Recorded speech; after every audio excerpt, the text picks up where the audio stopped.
Good afternoon, everyone. My name is Brandy Harris, and I would like to take a few minutes of your time to talk about net neutrality and what that actually means, why it's important, and why everyone needs to be aware of the issues around net neutrality.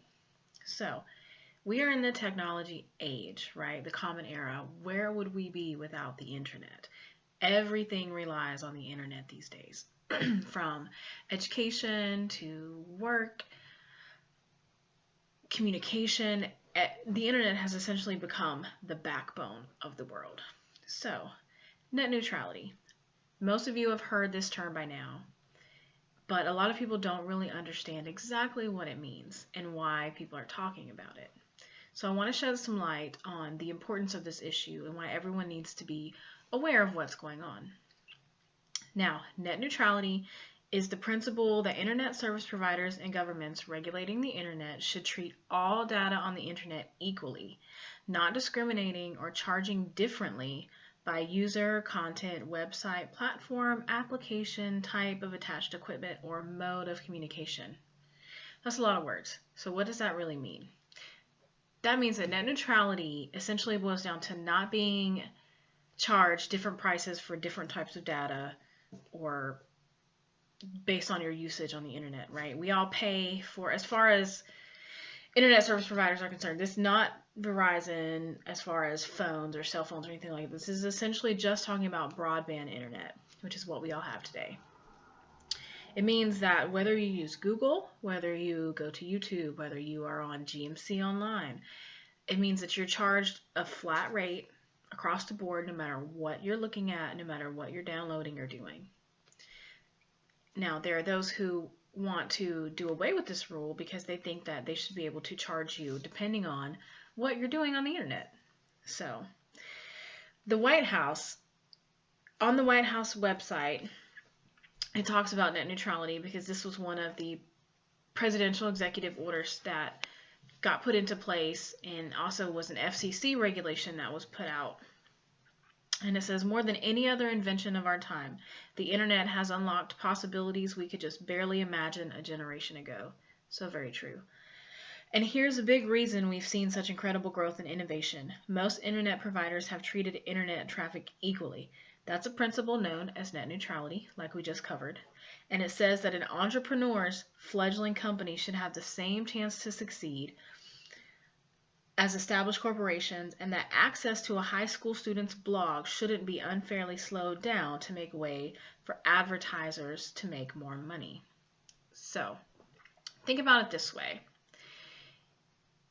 If you are charged by what you're doing on the internet, then that means that certain businesses are going to have the advantage, right? So, Google will be able to pay more for the internet service providers to give you a faster connection to their servers, and you'll also be paying for that service. So the internet service providers are essentially getting doubly paid, while the smaller company, let's say Jim's Craft Store down the road, they have a website, but obviously they don't have the kind of capital to pay the internet service provider to push their data at the same rate, or push their users and data at the same rate as someone like Google.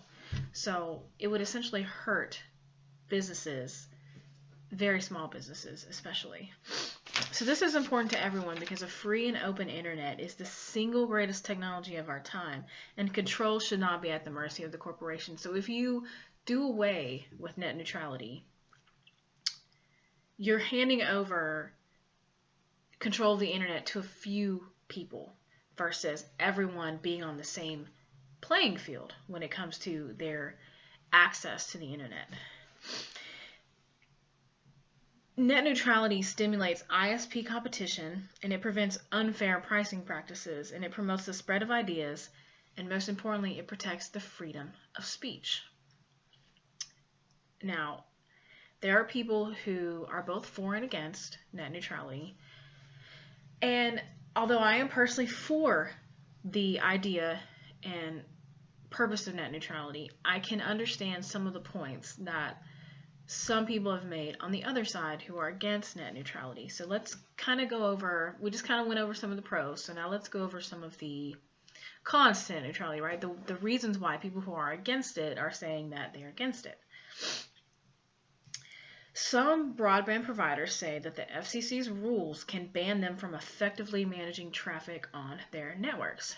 So they're saying that if I am WOW Internet and my service area of Grovetown is just the traffic is getting crazy, they're getting bogged down because my infrastructure is not as big as Google Fiber or AT&T Uverse, but essentially they're saying they should have the power to say, okay, we're going to stop traffic going to this website because it's too much, it's overwhelming, and we're going to promote traffic going this way because it's easier, plus maybe we're getting paid to do that.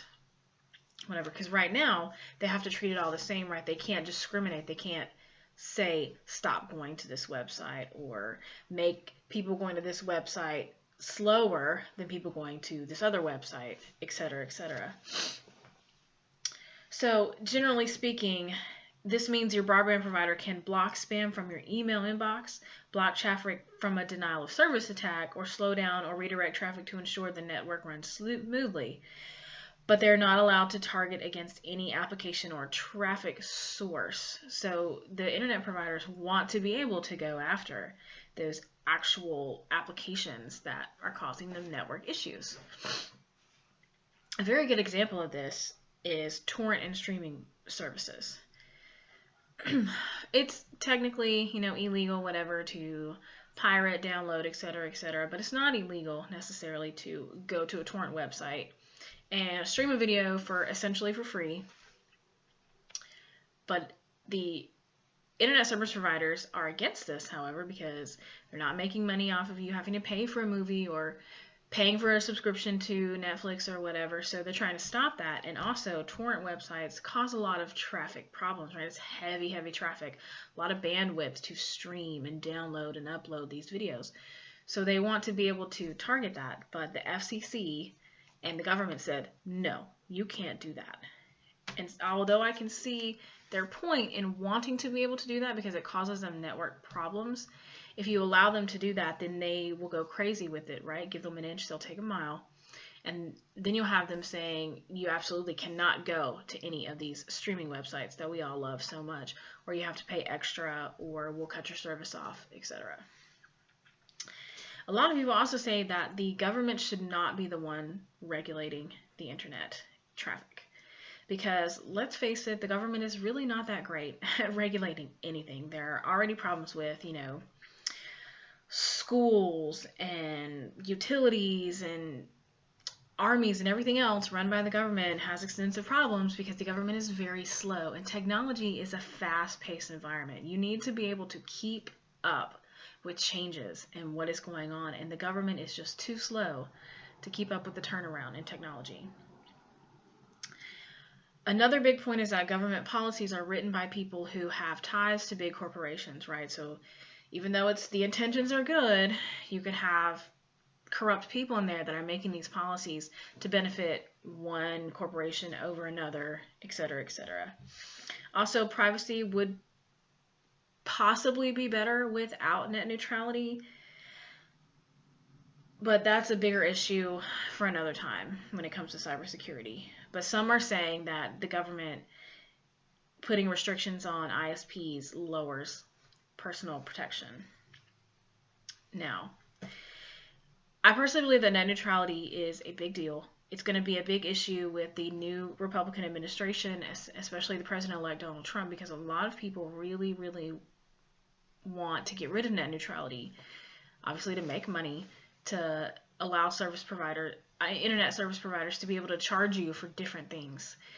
They also want to be able to say, you can't go to this website because I don't support this website. So maybe if AT&T doesn't like CNN.com, they won't allow you to go to CNN.com, or it'll be really slow when you're trying to get on there, and that would just be a gross violation of freedom of speech and freedom of the press.